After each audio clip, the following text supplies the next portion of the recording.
अस्सलामुअलैकुम ख़वातीनो हज़रात, मैं आपका मेज़बान एम एस ताहिर और आप देख रहे हैं पीसफुल पाकिस्तान। नाज़रीन, इस वक्त मैं लाहौर के एक बैकवर्ड एरिया में मौजूद हूँ और मेरे साथ एक खातून आप देख रहे होंगे जो कि स्टिल लेटी हुई आपको नज़र आ रही हैं। मैं आपको थोड़ा सा इनके बारे में बताता चलूँ।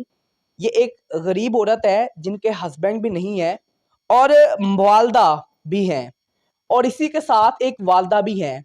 वही वालदा जो कि अपने बच्चों को पालने के लिए हर मुश्किल का सामना करती है, किसी ना किसी तरह अपने बच्चों के बेहतर मुस्तकबिल के लिए स्ट्रगल करती है, मेहनत करती है और जब हार जाती है तो अपनी जान तक अपने बच्चों पे कुर्बान कर देती है।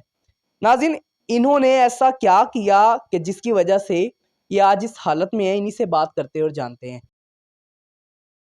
अस्सलाम वालेकुम। वालेकुम सलाम। ਕੀ ਹਾਲ ਹੈ? ठीक ठाक। ਅੱਛਾ, ਮੈਨੂੰ ਦੱਸੋ ਤੁਸੀਂ ਕੀ ਇਹੋ ਜਿਹਾ ਕੀਤਾ ਹੈ ਜੇ ਤੁਸੀਂ ਲੰਮੇ ਪਏ ਹੋ?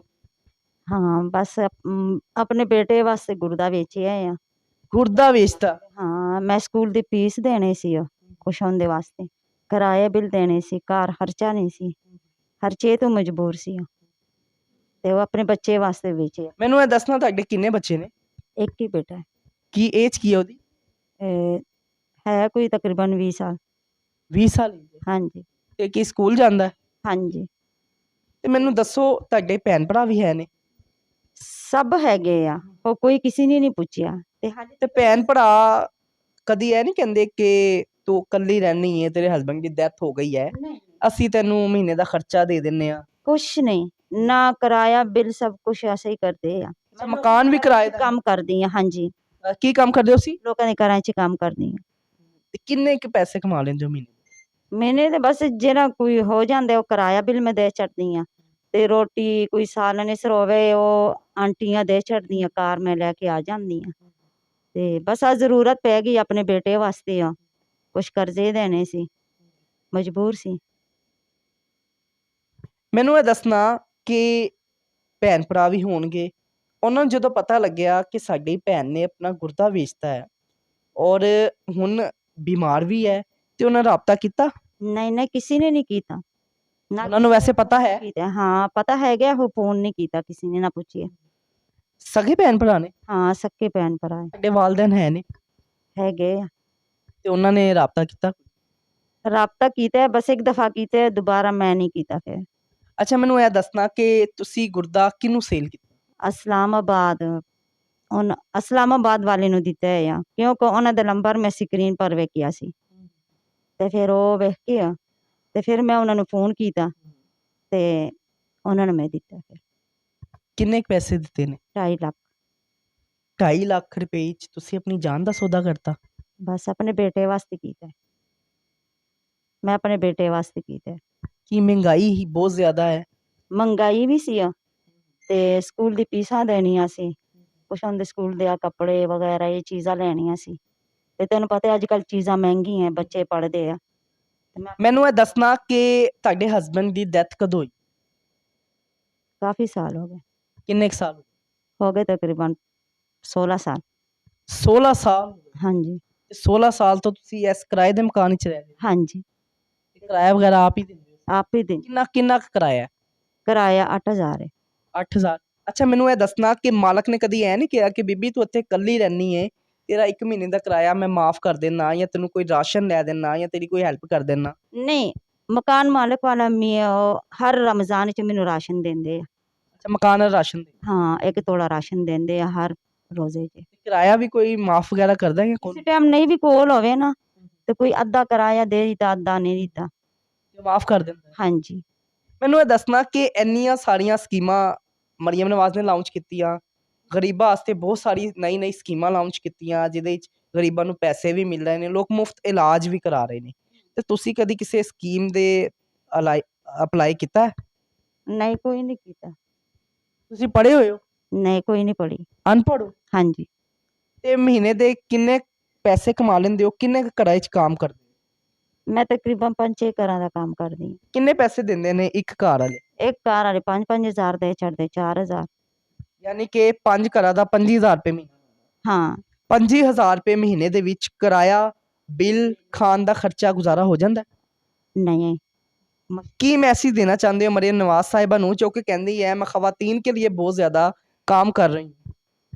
ਬਸ ਸਾਡਾ ਵੀ ਕੁਛ ਕਰ ਲਵੇ, ਮੈਂ ਤੇ ਇਹ ਕਹਿੰਦੀ ਆ। ਬਸ ਅਸੀਂ ਮਾੜੇ ਬੰਦੇ ਆ। ਮੈਨੂੰ ਇਹ ਦੱਸੋ ਤੁਸੀਂ ਗੁਰਦਾ ਸੇਲ ਕਰਤਾ, ਮਜਬੂਰੀ ਸੀ, ਹੁਣ ਇਸ ਤੋਂ ਬਾਅਦ ਜੋ ਪ੍ਰੋਸੈਸ ਹੈ ਅਗਲਾ, ਮੈਡੀਸਨ ਮਹਿੰਗੀ ਹੋਣਗੀਆਂ ਤੇ ਉਹ ਕਿਵੇਂ ਅਫੋਰਡ ਕਰੋਗੇ, ਕੌਣ ਦੇਗਾ, ਜਾਂ ਉਸ ਫੈਮਿਲੀ ਨੇ ਤੁਹਾਨੂੰ ਇਹ ਕਿਹਾ ਕਿ ਅਸੀਂ ਤੇਰੀ ਮੈਂ ਦਵਾਈਆਂ ਨਹੀਂ ਲਈਆਂ, ਅਭੀ ਵੀ ਮੈਂ ਬੜੀ ਮੁਸ਼ਕਿਲ ਟੁਰਦੀ ਫਿਰਦੀ ਆ, ਮੇਰੇ ਕੋਲ ਚਲਿਆ ਨਹੀਂ ਜਾਂਦਾ, ਹੁਣ ਮੈਂ ਬੜੀ ਮੁਸ਼ਕਿਲ ਚਲੀ ਜਾਂਦੀ ਆ। ਦਵਾਈਆਂ ਮਹਿੰਗੀਆਂ ਤੂੰ ਨਹੀਂ ਲੈ ਸਕਦੀ। ਕਿੰਨੀ ਕੁ ਮਹਿੰਗੀਆਂ ਨੇ? ਅਗਰ ਇੱਕ ਮਹੀਨੇ ਦੀ ਦਵਾਈ ਅਗਰ ਲਵੋ ਤੇ ਕਿੰਨਾ ਕੁ ਖਰਚਾ ਆਉਂਦਾ? ਤਕਰੀਬਨ 5000 6000 ਇੱਕ ਮਹੀਨੇ ਦਾ। ਹਾਂ। ਤੇ ਹੁਣ ਤੁਸੀਂ ਕਿਸੇ ਦੇ ਘਰ ਵਿੱਚ ਕੰਮ ਵੀ ਨਹੀਂ ਕਰ ਸਕਦੇ ਤੇ ਢਾਈ ਜਾਂਦੀ ਆ, ਉਹ ਬੜੀ ਮੁਸ਼ਕਿਲ ਕਰਦੀ ਆ, ਜਾਂਦੀ ਆ ਕਰਦੀ ਆ। ਉਹਨਾਂ ਨੂੰ ਪਤਾ ਹੈ ਕਿ ਤੁਸੀਂ ਬਿਮਾਰ ਹੋ? ਹਾਂ, ਉਹਨਾਂ ਨੂੰ ਪਤਾ ਵੀ ਹੈ। ਤੇ ਉਹ ਕਹਿੰਦੇ ਨਹੀਂ ਕਿ ਅਸੀਂ ਤੇਰੇ ਪੈਸੇ ਵਧਾ ਦਿੰਨੇ ਆ ਜਾਂ ਤੂੰ ਨਾ ਆ ਅਸੀਂ ਤੈਨੂੰ ਤਨਖਾਹ ਦੇ ਦਿਆਂਗੇ? ਨਹੀਂ, ਕਦੀ ਨਹੀਂ ਕਿਹਾ ਇੰਨਾ। ਕੀ ਮੈਸੇਜ ਦੇਣਾ ਚਾਹੁੰਦੇ ਹੋ ਕਿ ਹਕੂਮਤ ਨੂੰ, ਮਰੀਮ ਨਵਾਜ਼ ਸਾਹਿਬਾ ਨੂੰ ਜੋ ਕਿ ਗਰੀਬਾਂ ਵਾਸਤੇ ਬਹੁਤ ਕੰਮ ਵੀ ਕਰ ਰਹੀ ਹੈ, ਉਹਨਾਂ ਨੂੰ ਕੀ ਮੈਸੇਜ ਦੇਣਾ ਚਾਹੁੰਦੇ ਹੋ? ਬਸ ਸਾਡਾ ਸਹੀ ਮਾੜੇ ਬੰਦੇ ਆ, ਸਾਡਾ ਵੀ ਕੁਛ ਕਰ ਲਵੇ, ਮੈਂ ਤੇ ਬਸ ਇਹੀ ਕਹਿ ਸਕਦੀ ਆ। ਬਸ ਕੀ ਇਹ ਜ਼ਰੂਰੀ ਹੈ ਕਿ ਜਿਹੜਾ ਗਰੀਬ ਸ਼ਖਸ ਹੋਏਗਾ ਉਹ ਇੰਨਾ ਜ਼ਿਆਦਾ ਮਜਬੂਰ ਹੋ ਜਾਏਗਾ ਕਿ ਆਪਣੇ ਜਿਸਮ ਦੇ ਜਿਹੜੇ ਆਜ਼ਾ ਨੇ ਉਹ ਵੇਚਣ ਤੇ ਮਜਬੂਰ ਹੋ ਜਾਏਗਾ? ਬਸ ਮੈਂ ਵੇਚਦੀ ਇਹਦਾ ਕੀ ਕਰਾਂ। ਤੁਸੀਂ ਵੇਚਣ ਤੋਂ ਪਹਿਲੇ ਕਿਸੇ ਨਾਲ ਮਸ਼ਵਰਾ ਕੀਤਾ? ਨਹੀਂ, ਕਿਸੇ ਨੂੰ ਨਹੀਂ ਸੀ ਪਤਾ। ਕਿਸੇ ਨੂੰ ਕਿਹਾ ਹੋਏ ਕਿ ਐਵੇਂ ਐਵੇਂ ਮਾਮਲਾਤ ਹੈ, ਮੈਨੂੰ ਪੈਸੇ ਚਾਹੀਦੇ ਨੇ ਤੇ ਮੈਂ ਇਹ ਕੰਮ ਕਰਨ ਲੱਗੀ ਹਾਂ, ਕਿਸੇ ਨੇ ਕਿਹਾ ਹੋਏ ਕਿ ਨਾ ਬੀਬੀ ਤੂੰ? ਸਾਰਿਆਂ ਕੋਲ ਮੰਗੇ ਆ, ਹਮਸਾਇਆਂ ਕੋਲ ਵੀ ਮੰਗੇ, ਉਧਰ ਇੱਧਰ, ਆਪਣਿਆਂ ਕੋਲ ਕਿਸੇ ਨੇ ਨਹੀਂ ਦਿੱਤੇ। ਯਾਨੀ ਕਿ ਤੁਸੀਂ ਪਹਿਲੇ ਸਾਰਿਆਂ ਕੋਲੋਂ ਉਧਾਰ ਮੰਗੇ, ਉਹਨਾਂ ਨੇ ਨਹੀਂ ਦਿੱਤੇ, ਫਿਰ ਮਜਬੂਰ ਹੋ ਕੇ ਤੁਸੀਂ ਮਜਬੂਰ ਹੋ ਕੇ ਫਿਰ ਮੈਂ। ਤਕਲੀਫ ਤੇ ਹੁੰਦੀ ਹੋਏਗੀ। ਹਾਂ, ਕਿਉਂ ਨਹੀਂ, ਕਿੰਨੀ ਕੁ ਤਕਲੀਫ? ਕਾਫੀ। ਤੇ ਬੇਟਾ ਜਦੋਂ ਵੇਖਦਾ ਹੈ ਮੇਰੀ ਵਾਲਦਾ ਤਕਲੀਫ ਵਿੱਚ ਹੈ, ਉਹ ਕੀ ਕਹਿੰਦਾ? ਉਹ ਵੀ ਬਸ ਚੁੱਪ ਹੋ ਜਾਂਦਾ, ਕਿਸੇ ਟਾਈਮ ਉਹ ਬੜਾ ਪਰੇਸ਼ਾਨ ਹੁੰਦਾ। ਉਹ ਕੁਝ ਕਹਿੰਦਾ ਨਹੀਂ ਕਿ ਵਾਲਦਾ ਤੂੰ ਇਹ ਨਹੀਂ ਕਰਨਾ ਚਾਹੀਦਾ ਸੀ? ਕਹਿੰਦਾ ਸੀ, ਉਹ ਲੜਦਾ ਹੈ ਮੇਰੇ ਨਾਲ, ਬੋਲਦਾ ਹੈ। ਅੱਛਾ ਮੈਨੂੰ ਇਹ ਦੱਸੋ, ਤੁਸੀਂ ਹੁਣੇ ਦੱਸਿਆ ਕਿ ਮੇਰਾ ਇੱਕ ਬੇਟਾ ਹੈ ਤੇ ਮੇਰੇ ਹਸਬੈਂਡ ਦੀ ਵੀ ਡੈਥ ਹੋ ਗਈ ਹੈ ਤੇ ਮੈਂ ਇਕੱਲੀ ਹਾਂ। ਅੱਲਾ ਨਾ ਕਰੇ, ਅੱਲਾ ਨਾ ਕਰੇ, ਅਗਰ ਤੁਹਾਨੂੰ ਕੁਝ ਹੋ ਜਾਏ ਤੇ ਤੁਹਾਡੇ ਬੇਟੇ ਦਾ ਕੀ ਬਣੇਗਾ? ਮੇਰੇ ਬੇਟੇ ਦੇ ਤੇ ਨਾ ਕੋਈ ਨਾਨਕੇ ਆ, ਨਾ ਕੋਈ ਦਾਦਕੇ ਆ, ਮੈਂ ਹੀ ਆ ਸਿਰਫ, ਬਸ। ਰਿਸ਼ਤੇਦਾਰ ਵਗੈਰਾ ਕੋਈ ਨਹੀਂ ਪੁੱਛਦਾ? ਨਹੀਂ, ਕੋਈ ਵੀ ਨਹੀਂ ਪੁੱਛਦਾ, ਯਾਨੀ ਕਿ ਤੁਸੀਂ ਹੀ ਹੋ? ਬਸ ਸਿਰਫ ਮੈਂ ਹੀ ਆ। ਤੁਸੀਂ ਇਹ ਸੋਚਿਆ ਨਹੀਂ ਕਿ ਅਗਰ ਮੈਂ ਆਪਣਾ ਗੁਰਦਾ ਸੇਲ ਕਰ ਦਿੰਨੀ ਆ, ਅਗਰ ਮੈਨੂੰ ਅੱਲਾ ਨਾ ਕਰੇ ਕੁਝ ਹੋ ਕੇ ਜਾਏਗਾ, ਮੇਰਾ ਜਿਹੜਾ ਬੇਟਾ ਹੈ ਉਹ ਤੇ ਰੁਲ ਜਾਏਗਾ? ਬਸ ਸੋਚਿਆ ਤੇ ਹੈ ਸੀ, ਬਲਕਿ ਮਜਬੂਰ ਹੋ ਗਈ ਆ। ਸੋਚਿਆ ਇਸ ਤੋਂ ਇਲਾਵਾ ਤੁਹਾਡੇ ਕੋਲ ਕੋਈ ਆਪਸ਼ਨ ਨਹੀਂ ਸੀ? ਨਹੀਂ, ਕੁਛ ਨਹੀਂ ਸੀ। ਕੋਈ ਐਸੀ ਚੀਜ਼ ਵੇਚ ਦਿੰਦੇ? ਚੀਜ਼ਾਂ ਵੀ ਨਹੀਂ ਹੈਗੀਆਂ, ਕਾਫੀ ਚੀਜ਼ਾਂ ਵੇਚ ਲਈਆਂ, ਕਮਰਾ ਖਾਲੀ ਪਿਆ, ਬਸ ਆ ਮੰਜੀਆਂ ਹੁਣ 2 ਆ, ਜਾਂ ਉਹ ਛੱਤ ਵਾਲਾ ਪੱਖਾ ਹੈ, ਬਸ। ਹੋਰ ਮੇਰੇ ਘਰ ਕੋਈ ਚੀਜ਼ ਨਹੀਂ ਹੈਗੀ। ਤੇ ਹੁਣ ਦਵਾਈ ਵਗੈਰਾ ਕਿੱਥੋਂ ਲੈ ਰਹੇ ਹੋ? ਕੋਈ ਲੈ ਕੇ ਦੇ ਰਿਹਾ ਜਾਂ ਉਹ ਫੈਮਿਲੀ ਕਹਿੰਦੀ ਹੈ ਕਿ ਅਸੀਂ ਤੁਹਾਨੂੰ ਮਹੀਨੇ ਦਾ ਦਵਾਈਆਂ ਦਾ ਖਰਚਾ ਦੇਵਾਂਗੇ? ਕੌਣ ਕਿਵੇਂ ਕਰਦੇ? ਨਹੀਂ, ਹੁਣ ਉਹਨਾਂ ਨੇ ਤੇ ਬਸ ਪੈਸੇ ਦੇ ਦਿੱਤੇ ਨਾ, ਮੇਰਾ ਤੇ ਉਹਨਾਂ ਰਾਬਤਾ ਖਤਮ ਹੋ ਗਿਆ। ਇਹ ਰਾਬਤਾ ਕਰਵਾਇਆ ਕਿੰਨੇ ਸੀ? ਇਹ ਸਕਰੀਨ ਤੇ ਆ ਫੇਸਬੁੱਕ ਤੇ ਨੰਬਰ ਆਇਆ ਸੀ ਤੇ ਮੈਂ ਵੇਖਿਆ ਸੀ, ਤੁਸੀਂ ਆਪ ਰਾਬਤਾ ਕੀਤਾ? ਮੈਂ ਆਪ ਰਾਬਤਾ ਕੀਤਾ ਸੀ, ਨੰਬਰ ਲਿਖ ਕੇ ਨਾ ਆਪਣੇ ਮੋਬਾਈਲ ਤੇ ਕੀਤਾ ਸੀ। ਤੁਹਾਨੂੰ ਨੀ ਲੱਗਦਾ ਕਿ ਤੁਸੀਂ ਬਹੁਤ ਘੱਟ ਪੈਸੇ 'ਚ ਆਪਣਾ ਜਿਹੜਾ ਜਿਸਮ ਦਾ ਹਿੱਸਾ ਹੈ ਉਹ ਵੇਚਤਾ ਹੈ?